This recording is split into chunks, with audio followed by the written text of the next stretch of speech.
Հայաստանը կկորցնի իր ինքնությունը, ինչպես Ուկրաինան, հայտարարել է Ռուսաստանի Դաշնության Պետդումայի նախագահը, անդրադառնալով Հայաստանի քաղաքական ու տնտեսական վեկտորի հավանական փոփոխությանը։ Վյաչեսլավ Վոլոդինն ափսոսանք է հայտնել Հայաստանի ինքնության կորստի համար։ Конечно, жалко. Лидеры Արմենիայի ее ведут. Շատ եմ ափսոսում, Հայաստանի ղեկավարները երկիրը տանում են անդունդ։ Մենք կողմ ենք միայն ազնիվ բաց հարաբերություններին եւ իհարկե փոխշահավետ գործակցությանը։ Բարեկամությունը երկկողմ փողոց է։ Ըստ Վոլոդինի Հայաստանի կառավարությունն ու հայ ժողովուրդը միասնական չեն այդ հարցում։ Во-первых, надо отделить армянский народ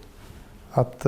Նախ հայ ժողովրդին պետք է տարանջատել իշխող վերնախավից։ Հայաստանի կառավարության ղեկավար Փաշինյանն անում է ամեն ինչ, որպեսզի Հայաստանը դառնա Եվրամիության մաս։ Հարց է առաջանում։ Չի կարող անկեղծ ասել, թե ինչ նպատակով եւ ինչ խնդիրներ է լուծում։ Մի կողմից թվում է նրանք արդեն որոշել են եւ իրավական հիմք են դրել։ Օրենքներ են ընդունել Եվրամիությանը միանալու համար միջազգային քրեական դատարանի իրավասությունը տարածելով Հայաստանի տարածքի վրա։ Մյուս կողմից հայտարարություններ են անում ԵԱՏՄ-ում մնալու եւ Ռուսաստանի հետ հարաբերություններ կառուցելու մասին։ Ինչ հարաբերություններ, սպառողական, տարակուսել է Պետդումայի նախագահը։ Ըստ Վոլոդինի, Եվրամիությանն անդամակցելու եւ այս փուլն անցնելու համար Ռուսաստանին օգտագործելն անազնիվ է, ասում է դեմ են այս ստին ու երկակի չափանիշներին։ Խոսելով հարաբերությունների տնտեսական կողմի մասին, Վոլոդինը հայտարարել է, Ռուսաստանը էներգառեսուրսները մատակարարում է Եվրոպայից 4 անգամ էժան։ Վաճառքի շուկայում Ռուսաստանը Հայաստանի առանցքային գործընկերն է։ Ռուսաստանի Պետդումայի նախագահը Հայաստանի կառավարությանը կոչ է արել իր մտադրությունների մասին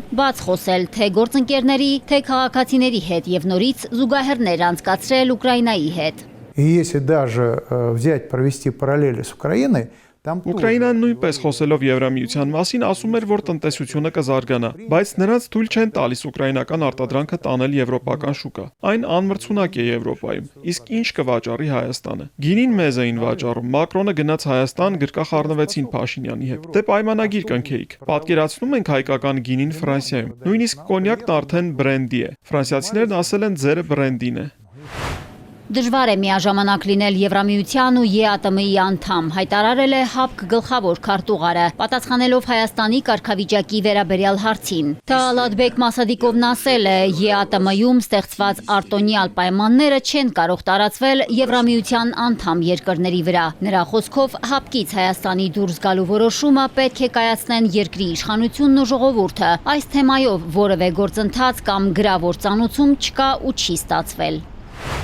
Ըստ Ռուսաստանի արտաքին հետախուզության ծառայության Եվրամիության ղեկավարությունը պահանջում է, որ Հայաստանը լիովին խզի դարավոր կրոնական ու հոգևոր կապերը Մոսկվայի հետ որպես եվրաինտեգրման պայման։ Նշվում է, որ Հայաստանում Եվրամիության գործընկերության առաքելությունը նենք հարձակում է սկսել ռուս ուղղափառության վրա։ Ըստ զեկույցի, Բրյուսելը փորձում է զրկել ռուս ուղղափառ եկեղեցուն եկեղեցական սեփականությունն օգտագործելու իրավունքից եւ խոչընդոտել նրա երկխոսությունը տեղական կրոնական կառույցների առաջին հերթին հայ առաքելական եկեղեցու հետ։